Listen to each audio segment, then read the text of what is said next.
Greetings and salutations in our distance. It is Wolfphototech, and here we go with another delightful episode of me overviewing Dungeon Master screens or other products for not just Dungeons and Dragons 5th edition, but for other TTRPG lines and franchises. This is of Ships and the Sea, which is actually the screen that's tied into Ghosts of Saltmarsh. And there you go. There's the number for the screen for the product code for Gale Force 9 site. And as usual, I will include a link into an Amazon page for this. As standard, decent artwork on this card. It's nice stock. You got a delightful scene of aquatic adventure. You got sahuagin and got a ship at sea with tentacles coming up.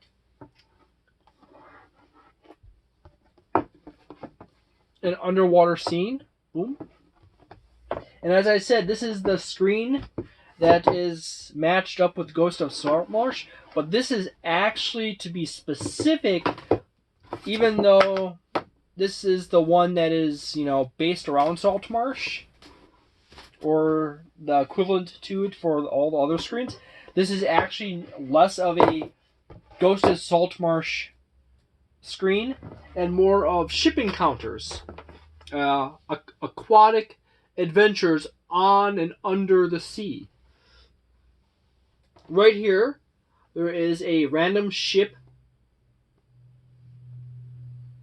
tables, like type of ship, ship attitude, ship purpose, nautical, neutral ship, friendly ship, hostile ship, ship name. You can generate names, crew member names, ship disposition, diseased, emergency rules, help with purpose, mutiny, trading rules, all right here. You got an encounter table for various creatures you'll see at sea, anywhere from quippers to krakens. Right here. It actually has fairly nice artwork overall. Continues on. You got a hazards section with random tables, such as hazard type, hazard DC, crash damage for the ship. You got crew various other hazards and checks right over here, such as crew conflict, fire, fog, infestation, and storm. You got the checks for all that, as well as check results. Now I say this is actually quite a neat one here.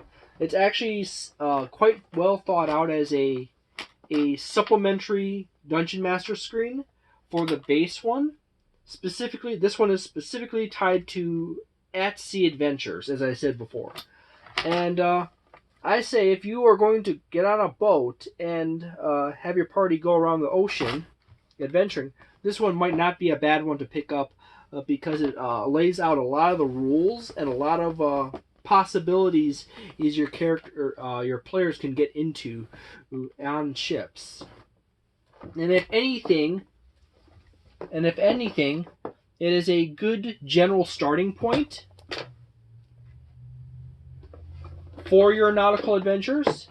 Even if you don't entirely use these charts, they give you a rough framework to build your own charts off of. I say this is probably like one of the strongest ones from Gale Force 9. I'll probably close my estimation would be a 4-star. Everything in this is useful at sea. Everything in here is a good structural foundation to build stuff off of. If you want to really build stuff up for aquatic adventures on the high seas, you have so much here, or you can actually get the general logic of the system down, and you could build your own custom tables from this. So, And it's also handy dandy, the screen, as it's well constructed and it stands quite easily. It has pretty artwork for everyone to stare at while you roll your dice behind your screen. I have no reason to roll dice behind screen. Rolling a 4 or 3 or 4 times in a row is rather unexciting for players to watch. But anyways, yeah, I think this is actually, as the screens get newer and newer, they generally get better and better for their charts. And, yeah.